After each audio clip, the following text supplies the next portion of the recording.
Hey everybody, and welcome to week 5 of the Open Wheeler series here on Low Fuel Motorsport. This week we are at the Nürburgring Grand Prix, and yeah, this week was just it was kind of whatever. Starting with the first race here, qualify on pole. It's open to go for another one. I wouldn't be surprised if that gets done in by somebody. I mean, despite my frustrations, I still qualify on pole, but for this first race, I really just struggled with the starts. Like, earlier this week, I just struggled with starts all the time. Like, I just couldn't get the power down as much as I want to. And, yeah, you can see Bactus, really fast driver, using the slipstream as well, and just had a better getaway. Going side by side into turn 1, I end up taking a very narrow line, but he tries to go out wide and get traction, which doesn't work, and he files in behind me for lap 1. And yeah, another thing too is just, I was just not satisfied with my setup, and you can even see that here. I was just absolutely struggling for rear grip, no matter where I was going. And the tire wear as well, which is just super brutal on the rears, just didn't really help that all that much. But yeah, going through this first two sectors, everybody just single file line, just everybody just kind of mellowed out. Is he trying to send it on me? Yeah, I thought he was gonna try a dive on me into that corner, but thankfully he's a bit more sensible than that.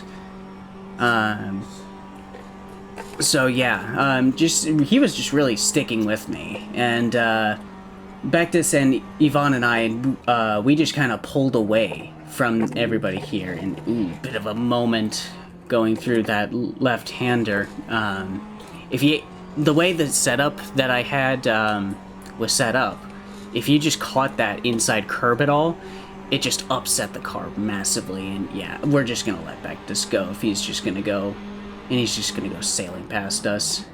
Like, just, if you mess up the left-hander in any sort of way, it just kills your momentum for the right-hander that follows, and the entire straight, so you're just kind of cooked in that regard. So, and I just kept, I kept with him, but I just kept making small mistakes, and eventually Francisco also gets into the picture here, having a fight with Ivan behind, and locking up the fronts as well. Just not an optimal start at all. But right now, just trying to make the best of it, just see if we can get away from these guys. I'm trying to show him that I'm not going to try and fight him. I just want to get away from everybody. And yeah, here we go. Skipping closer to the end of the race. And Ivan just has the slipstream, and there's not much I could do about it. He tries to send into turn 1. I try to do a crossover here, but I just had no revs. And I just couldn't get the car turned around in time to try and do it, so he gets around me. And going through this, so I just stay close to him. I'm trying to fight him. Bactus, unfortunately, gets away, and he takes the win. But we do have a pretty interesting battle. Yeah, it's the back marker facing the wrong way, goes off the track. And yeah, it's surprised that wasn't a cut there, honestly. And coming up to the final bus stop here, he takes a very defensive line. I try to make it work around the outside, and yeah, he kind of parks in the middle there, and I end up making contact with him. Yeah, I actually talked to him after the race, and yeah, we were both cool. It was a good fight, but yeah, P3 for the first race. And yeah, it just gets much. Things kind of go downhill from here. And yeah, it should be, yeah, cutting to the next race. Also qualifying on pole.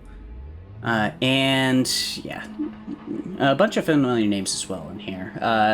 Aline from Spa, and Adam Galaxy, who's a streamer on Twitch. Actually ended up having a good chat with him about what I was about this week, and yeah, once again, poor start. Brock actually, once again, we're just doing the same strategy as last race, just trying to hold the inside.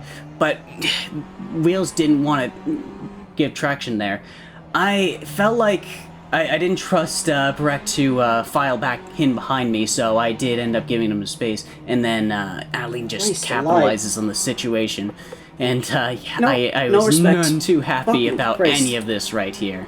All right, everybody wants to play. Yeah, Adam eventually files in behind me, and yeah, I just need to get better at race starts, because I'm just clearly not. I'm just clearly not getting traction when I need it.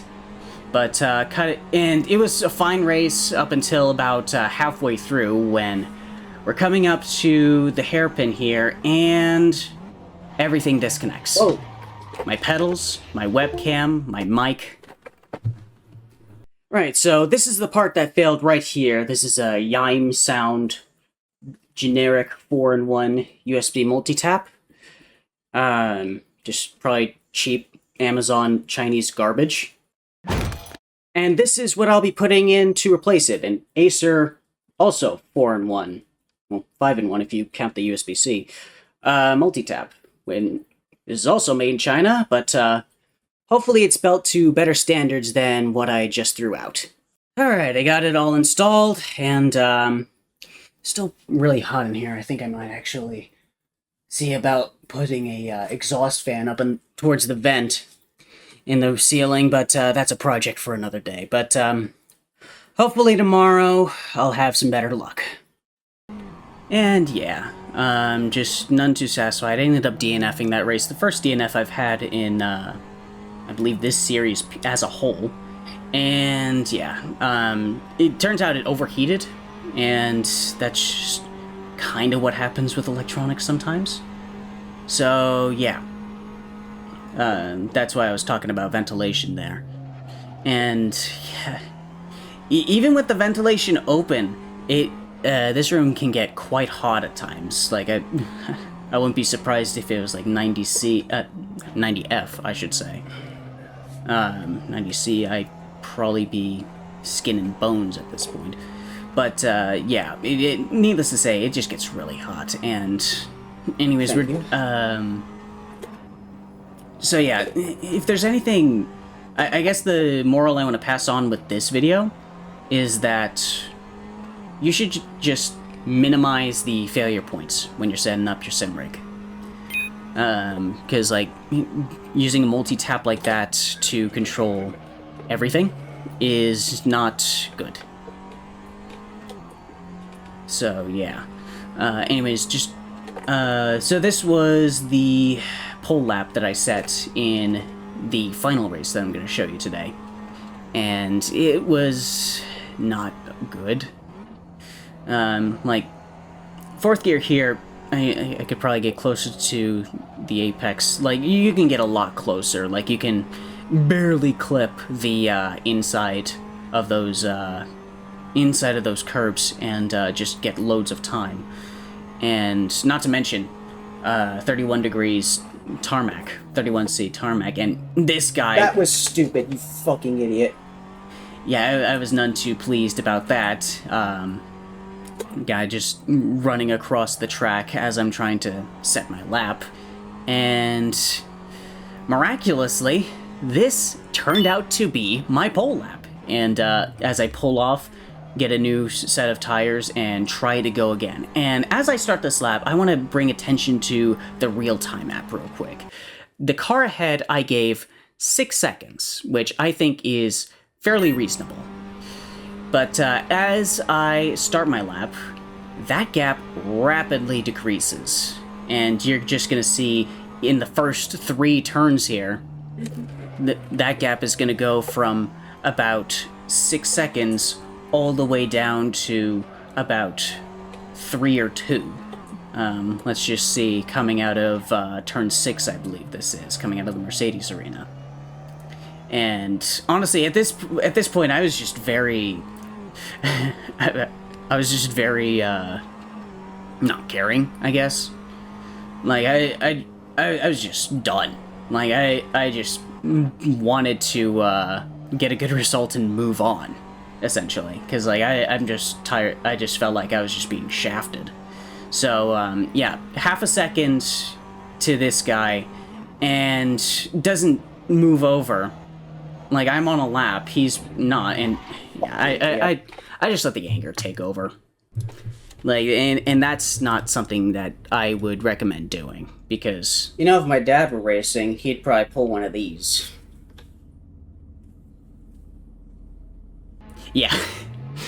Yeah, once again, just letting the, it was a combination of just being done with this track, and just, it was actually kind of hot in my room when I was doing it, so probably a little bit dehydrated. But anyways, I get a clean start here at least, so I can just take the racing line as I see fit going into turn 1, and everybody goes single file into going through the first sector, so everybody gets away cleanly. And for one, I did adjust the setup, so I did give myself a little bit more rear downforce, a little bit of alignment, rear alignment tools to just kind of get that rear grip. And I was sailing away, and lap 5 comes, and I just have massive lapse of concentration here, and thankfully I was able to save it here and rejoin the track in a relatively safe manner, but I lose the lead, and that costs me about 3 seconds. And this guy, Ethan, I believe that's how you pronounce it, we were actually relatively close on pace, so I am actually surprised that we somehow clawed back the time in the over half race distance. And yeah, so I've got 2.5 seconds to make up, which, you know, there's only 7 laps. But thankfully, over the course of the race, we were able to pull him back, so here we are, second to last lap, going on to the final lap, and we are in slipstream distance. So here we go, he kind of goes deep into the S's and ends up getting a bad run. We try a move going into the final turn. We end up going around the outside, but crossing back just to get that better exit and get on the throttle earlier. And now it's going to be a drag race down the start-finish line. And from here, it's going to be a contest of who can brake later and still make the corner. We end up braking about the same, but I got the inside, so I take the shorter line and somehow get more traction than him on the exit, which just allows me to sail past him.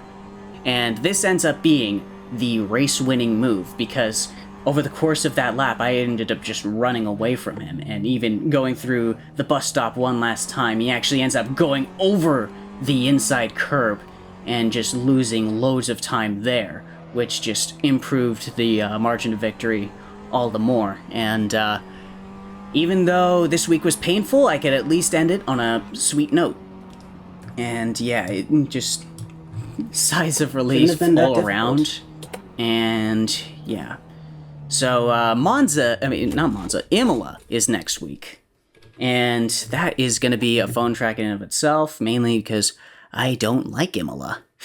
But yeah, that's going to do it for this week's video. So leave a like, comment, subscribe if you like this, and I will see you all in the next video. Take it easy. Thanks for ruining my intro, dipshit.